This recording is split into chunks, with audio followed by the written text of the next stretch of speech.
प्यारे विद्यार्थियों, राजस्थान में किसान आंदोलन के बारे में हम देख चुके हैं। लगभग सभी किसान आंदोलन हमने पढ़ लिए हैं, या कहो रिवीजन कर लिए हैं, या हम जो भी कहें एक बार देख लिया है।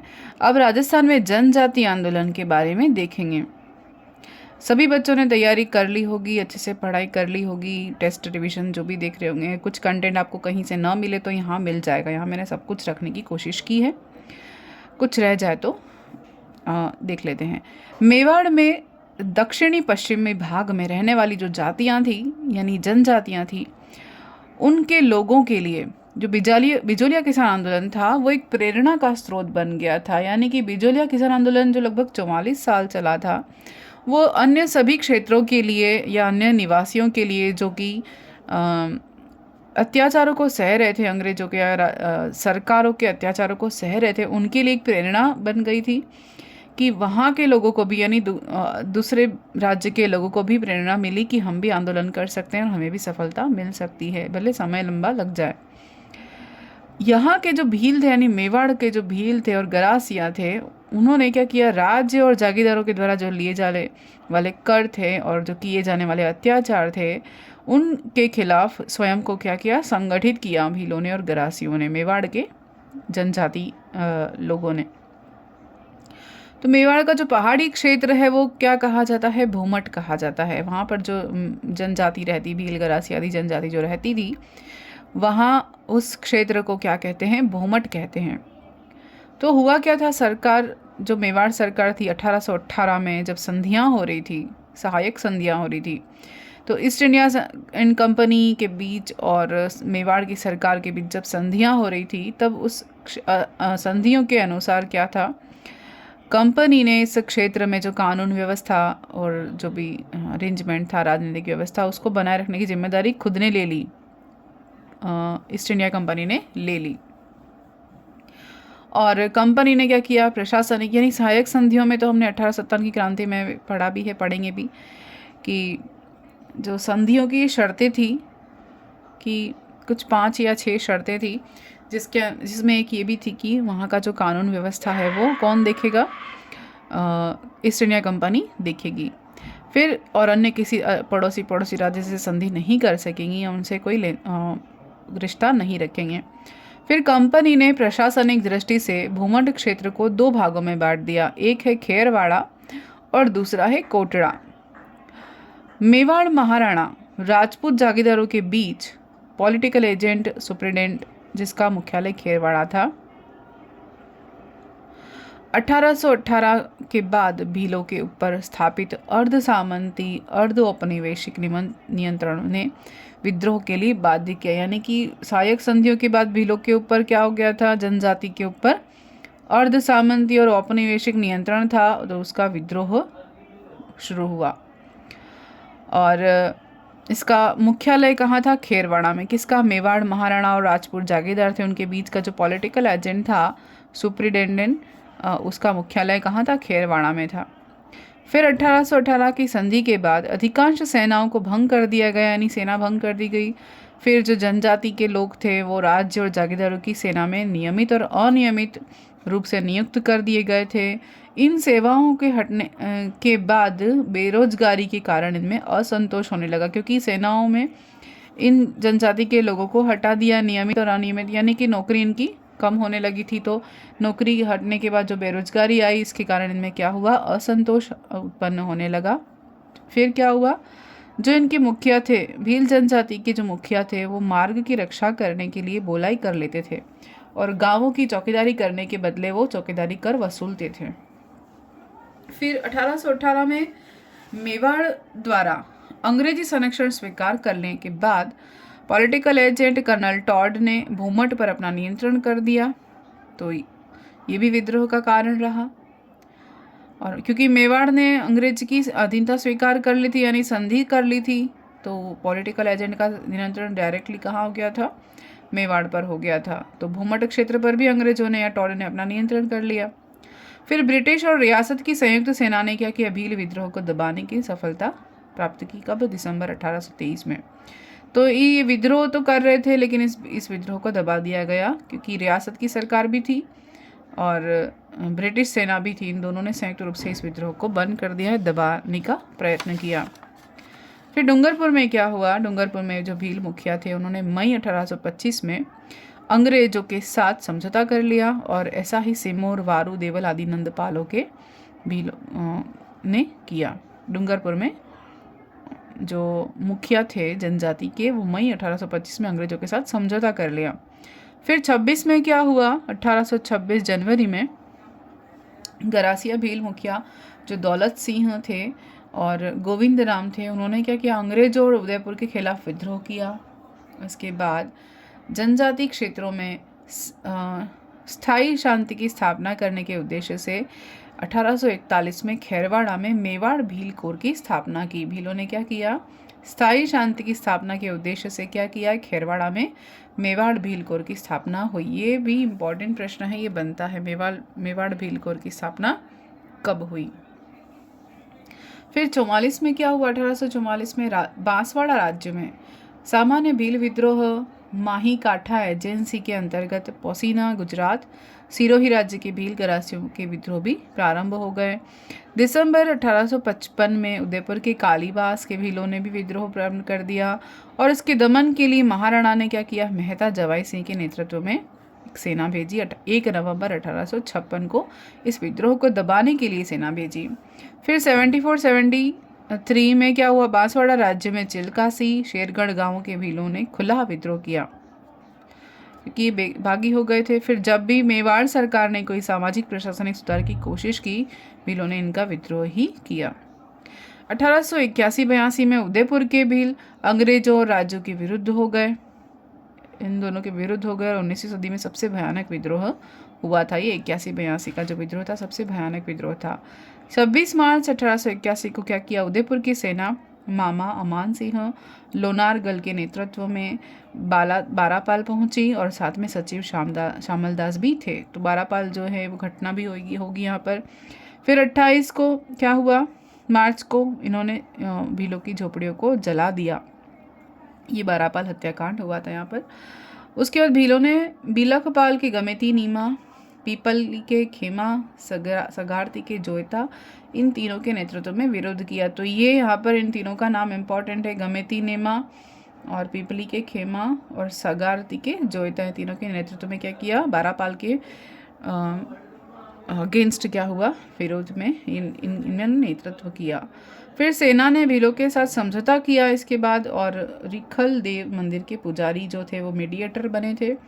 खेमराज भंडारी ये जो थे, इनका नाम है, उनके माध्यम से इन दोनों में क्या हुआ? समझौता हुआ, सेना में और भीलों में। कब हुआ? 25 अप्रैल 1881 में। बारापाल के विरोध में इन्होंने एक आंदोलन चलाया। नेता कौन थे? ये तीनों थे। और लेकिन इन पुजारी जो थे खेमराज भंडारी, इनके सहयोग से कहें या इनके मध्यस्थता से इन दोनों में क्या हुआ? समझौता हुआ। उसके बाद इसमें आंदोलन अब शुरू करते हैं। ये तो एक प्रस्तावना थी, अब है आंदोलन शुरू होता है। इसे भगत आंदोलन भी कहते हैं। इसके प्रणेता कौन थे? 20वीं सदी के प्रारंभ में जो भगत आंदोलन था, उसके प्रारंभ में जो था डूंगरपुर में बांसवाड़ा के गोविंद गिरी का नेतृत्व हुआ। प्रणेता कौन थे? गोविंद गिरी। इनका जन्म कहाँ हुआ था? डूंगरपुर बांसिया यानी बेड़सा गांव से। तो प्रश्न यहाँ से आते हैं। इनका जन्म डूंगरपुर बांसिया गांव में 20 दिसंबर 1858 को बंजारा परिवार में हुआ था। ये प्रश्न यहाँ से पूछे जाते हैं। गोविंद गिरी के गुरु कौन थे? राजगिरी थे, जो बूंदी के दशनामी अखाड़ा के गुरु थे। सहयोगी कौन थे इनके? इम्पॉर्टेंट है, इससे प्रश्न आता है। पूंजाधीर जी, सुरजी भगत, ये दोनों का नाम इम्पॉर्टेंट है कि गोविंद गिरी के जो सहयोगी कहें या शिष्य कहें, ये कौन थे? ये इम्पॉर्टेंट है। पूंजाधीर जी और सुरजी भगत, इन दोनों का नाम पूछा जा सकता है। फिर क्या है? इनकी पहली धूनी कहाँ थी? छाणी डुंगरी में स्थापित की। डूंगरपुर में ही इनकी जो धूनी है वो कहाँ स्थापित हुई? छाणी डुंगरी में स्थापित हुई। इस धूनी के आगे 7 निशान होते हैं। प्रथम शिष्य जो थे इनके डूंगरपुर राज्य के सुराता ग्राम के निवासी थे, कुरा या कुरिया थे।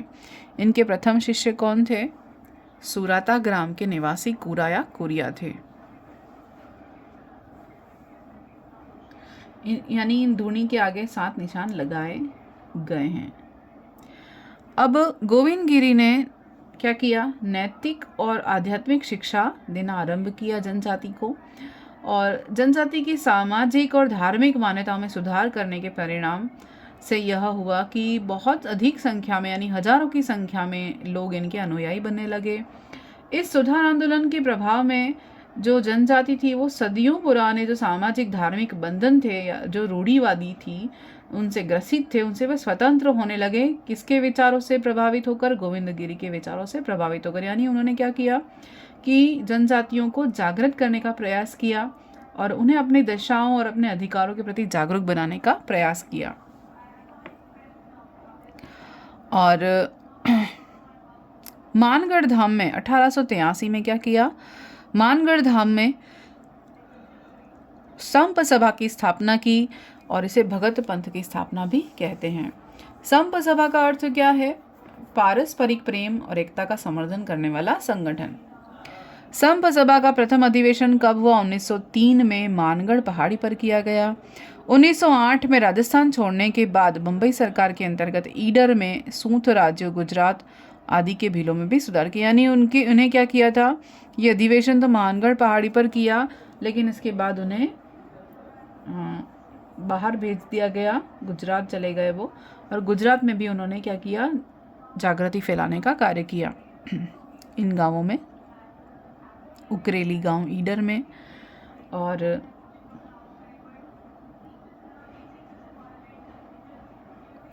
1911 में गुजरात से ईडर, फिर सूंत, फिर बांसवाड़ा, डूंगरपुर, पंचमहल, खेड़ा आदि के लोगों को उन्होंने क्या किया? संगठित किया। फिर 1913 में, यानी 17 नवंबर 1913 में तिथि थी मार्ग शीर्ष पूर्णिमा, इन्होंने क्या किया? सेना ने मानगढ़ में होने वाली जो सभा को घेर लिया। यानी कि यहाँ पर जो ये संगठित तो हो रहे थे और जन जागृति फैला रहे थे, उन्हें शिक्षा दे रहे थे और इनको संगठित करके सभा आयोजित कर रहे थे गोविंद गिरी। तो क्या किया अंग्रेज सेना ने या अंग्रेज सेना ने क्या किया? मानगढ़ में जो सभा हो रही थी उस सभा को चारों ओर से घेर लिया। कौन था? यूसुफ खान और गुल मोहम्मद, इन दोनों को क्या किया? अक्टूबर में पहाड़ी पर भेजा अंग्रेज ने, और इन दोनों को देखने के लिए भेजा कि वहाँ पर हो क्या रहा है। तो इन्होंने क्या किया? जनजाति ने इन दोनों को बंदी बना दिया। भीलों ने जो मानगढ़ पहाड़ी पर जो सभा आयोजित हो रही थी वहाँ पर कई संख्या में लोग एकत्रित हुए थे, तो उन्होंने क्या किया? इन दोनों को, जो अंग्रेजों के द्वारा भेजे गए थे, यूसुफ खान, गुल मोहम्मद, इन दोनों को क्या किया? बंदी बना लिया। इनमें से एक को शायद मार भी दिया। फिर नवंबर 1913 में क्या हुआ? मेवाड़, भीलकोर, राजपूत और जाट रेजिमेंट के भीलों को दमन के लिए भेजा। इन तीनों को संयुक्त रूप से कहाँ भेजा? मानगढ़ पहाड़ी पर जो सभाएं आयोजित हो रही थी उनको दमन करने के लिए भेजा। फिर 17 को कर्नल शटन के आदेश पर मेजर हैमिल्टन, मेजर एस वेले, कैप्टन स्टॉकले, इनके नेतृत्व में मेवाड़ भीलकोर रजवाड़ों की अपनी सेना, बड़ौदा से लगभग 104 वेलेजरी राइफल्स और अहमदाबाद से 7वीं राइफल जाट रेजिमेंट ने संयुक्त रूप से वहां पहुंचकर गोलियां चला ली। अब हुआ क्या? 17 को नवंबर कर्नल शटन के आदेश पर, किसने आदेश दिया? शटन ने। कौन कौन गए? मेजर हैमिल्टन, मेजर एस वेले, फिर कैप्टन स्टोकले, इनके नेतृत्व में कौन कौन थे? ये जो संयुक्त सेनाएं भेजी थी, जिसे मेवाड़, भीलकोर, फिर राजपूत रेजिमेंट और जाट रेजिमेंट, इन तीनों ने क्या किया? बड़ौदा से तो 104 वेलेजरी राइफल लेके आए थे ये, उसके बाद अहमदाबाद से 7वीं राइफल लेके आए थे और जाट रेजिमेंट आई थी, और अहमदाबाद से ये लेकर कहाँ पहुँचे? मानगढ़ धाम पहुँचे, और जो सभा हो रही थी उन पर इन्होंने क्या किया? गोलियां चला दी गई। गोलियां चलाई, उसके बाद क्या हुआ? 1500 लगभग जो भगत थे वो शहीद हो गए, और इसे क्या कहा जाता है? राजस्थान का जलियांवाला बाग हत्याकांड कहा जाता है। यहाँ पर जो इनके शिष्य थे पूंजाधेर जी, इन्हें बंदी बना लिया गया। इन्होंने आत्मसमर्पण कर दिया। फिर साबरमती जेल में रखा इन्हें और गुजरात के कंबोई में गोविंदगिरी कहाँ गए, गोविंदगिरी को पकड़ लिया था और इनका अंतिम समय कहाँ बीता, गुजरात की कंबोई में बीता। और मानगढ़ धाम जो है वो वहाँ पर 2 सितंबर 2002 को शहीद स्मारक बनाया गया इनकी याद में। तो ये था भगत आंदोलन के बारे में। इसके बाद आता है 1921 में एकी आंदोलन, जिसे भूमट आंदोलन भी कहते हैं। इसके प्रणेता थे मोतीलाल तेजावत और इनका उद्देश्य था एकता स्थापित करना। इनका जन्म हुआ था 1886 उदयपुर के झाड़ोल में कोलियारी गांव में। ये प्रश्न बन चुका है और बनता भी है। ओसवाल जैन जाति के थे ये मोतीलाल तेजावत, झाड़ोल उदयपुर कोलियारी गांव। 1921 में श्री मोतीलाल तेजावत ने चित्तौड़ की राशमी तहसील के मातृकुंडिया स्थान पर क्या किया, मेला आयोजित हो रहा था। उस मेले में किसानों को बैठक की और इस बैठक का उद्देश्य क्या था, सामंती शोषण का विरोध करना और आदिवासियों के बीच एकता का भाव स्थापित करना। ये उनका उद्देश्य था इस एकी आंदोलन का, जो कि मातृकुंडिया स्थान पर चित्तौड़ में आयोजित की गई राशमी तहसील। फिर किसानों पर होने वाले जो अत्याचार थे, उस अत्याचारों के संबंध में इन्होंने क्या किया, 21 मांगों को समावेश किया। और 21 मांगों को किसमें समावेश किया, मेवाड़ की पुकार नामक एक पुस्तिका थी, उस पुस्तक में इन्होंने अपनी मांगे लिखी और महाराणा के सामने प्रस्तुत की। महाराणा ने क्या किया, वन संपदा, बैठ बेगार, सुवरों से संबंधित मांगे नहीं मानी। यानी 21 मांगे में से सारी मांगे स्वीकार कर ली सिवाय 3 के। वन संपदा से संबंधित मांग, बैठ बेगार से संबंधित मांग और सुवरों से संबंधित मांग नहीं मानी। और इसके बाद इन्होंने 2 अधिवेशन किए। पहला अधिवेशन निमड़ा विजयनगर और रोहिड़ा सिरोही, 2 जगह अधिवेशन हुआ। निमड़ा विजयनगर याद रखना है और सिरोही रोहिड़ा याद रखना है। 1922 में निमड़ा गांव में शांतिपूर्ण सभा पर क्या किया, गोलियां चलाई और सैकड़ों शहीद हो गए और मोतीलाल तेजावत भी खुद घायल हुए। इन्हें मोतीलाल तेजावत को क्या कहा जाता है, आदिवासियों का मसीहा कहा जाता है। फिर वनवासी सेवा संघ क्या है, ये भी इम्पोर्टेंट है। इसमें भूरेलाल बयां, भोगीलाल पंड्या और राजकुमार मानसिंह ने इसकी स्थापना की। वनवासी सेवा संघ की स्थापना किसने की, श्री भूरेलाल बयां, भोगीलाल पंड्या, राजकुमार मानसिंह ने इसकी स्थापना की। इसके अलावा माणिक्यलाल वर्मा और श्री हरिदेव जोशी, गौरीशंकर उपाध्याय इनके प्रमुख सहयोगी थे। वनवासी सेवा संघ में इनका नाम आता है। ये था एकी आंदोलन। और इसके बाद हम मेड़ा आंदोलन के बारे में पढ़ेंगे। यहाँ पर इस वीडियो में हम इतना ही ख़त्म करते हैं।